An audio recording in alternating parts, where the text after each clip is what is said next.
Hi. We're going to go over what you guys need to know for the ear for the Special Senses Lab.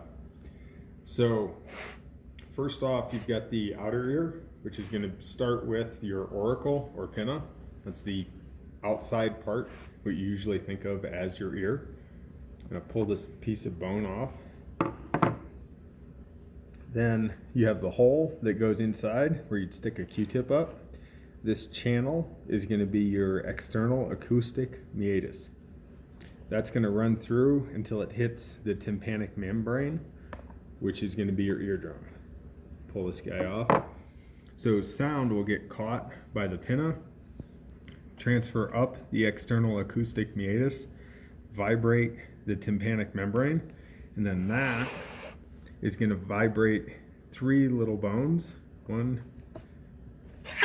2, and 3. These are called the ossicles. So the first one is the malleus, which would be right here, and then the incus, and the stapes. So pull this guy out. This is the malleus, then the incus, and then this will be the stapes. The stapes is going to sit right on top of the oval window. So, as far as compartments, everything up to there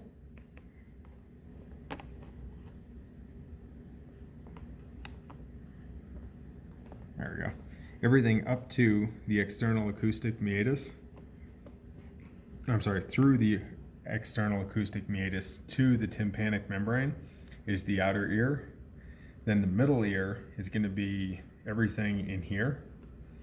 So it's going to go from the tympanic membrane to the oval window and then the round window down here. And it'll include this auditory tube. So we'll come back to those in a minute. Take these out. So here, this guy is going to be your cochlea, and this will be your vestibular cochlear nerve, which is cranial nerve 8. The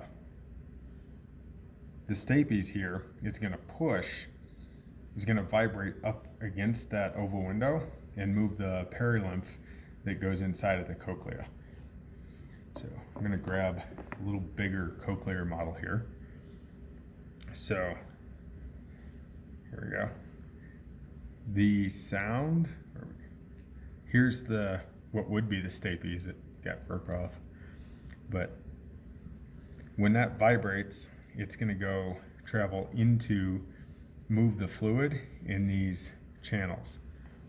The first one is going to be the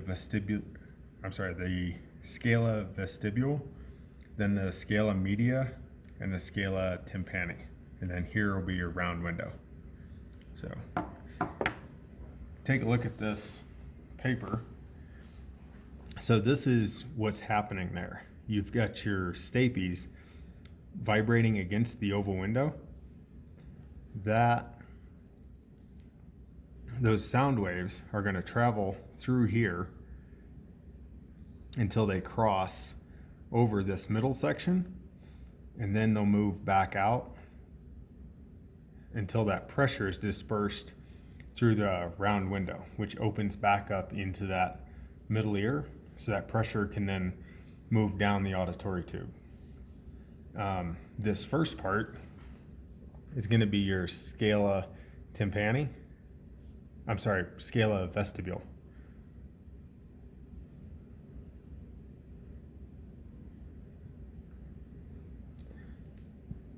So right here. Then this middle part is the scala media, like middle.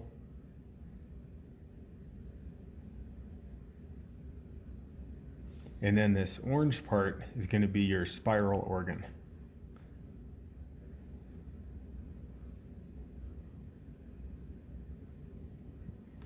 So the spiral organ sits kind of on the edge of the scala media, and it's got these small squiggles.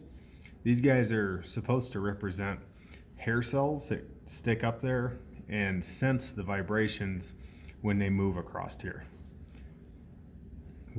How far they travel down here and where they move across depends on the frequency. So depending on which of these are stimulated, your brain is able to determine what the frequency of the sound that you heard was. And then once each of these guys has some fibers from the vestibular cochlear nerve that are coming up to it and attaching, and that's what carries the input back to your brain. And then this bottom one here, that's the worst arrow ever, is your scala tympani.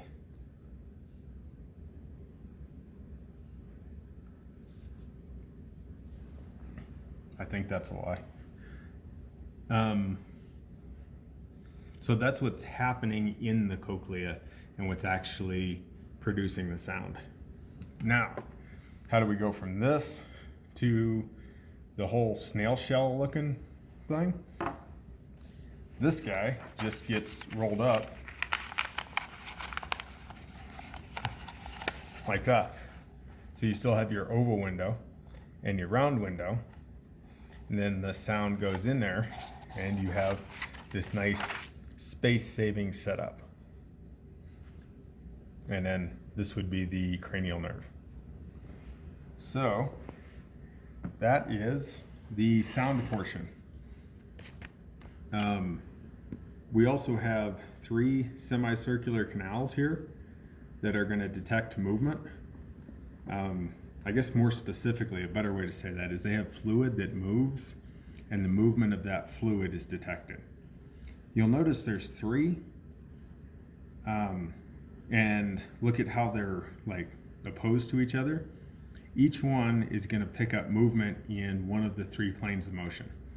And then based on the combined feedback, your brain is able to perceive what's going on as far as movement. So, I think that's about it for the ear. To recap real quick, the pathway of sound that you guys will need to know is going to be start auricle or pinna, move through the external acoustic meatus, tympanic membrane, and malleus, incus, and stapes. Then it'll go into the cochlea, where you'll go down the scala vestibule, scala media, then the spiral organ, and then the sound waves will continue into the scala tympani and then out the round window. While the actual sound input will vibrate that spiral organ and go through the cranial nerve number 8, the vestibular cochlear nerve, to the brain. So that's what you need to know for the pathway of sound. I forgot to show you guys the round window. So this guy would be the round window. And then you can also see that here. And that's going to open up into the auditory tube here. On this other model, you have the oval window here, and then the round windows down here. And then if you look at the large model, here is the round window, which would open up into the auditory tube. And that's what you need to know for the ear. Good luck.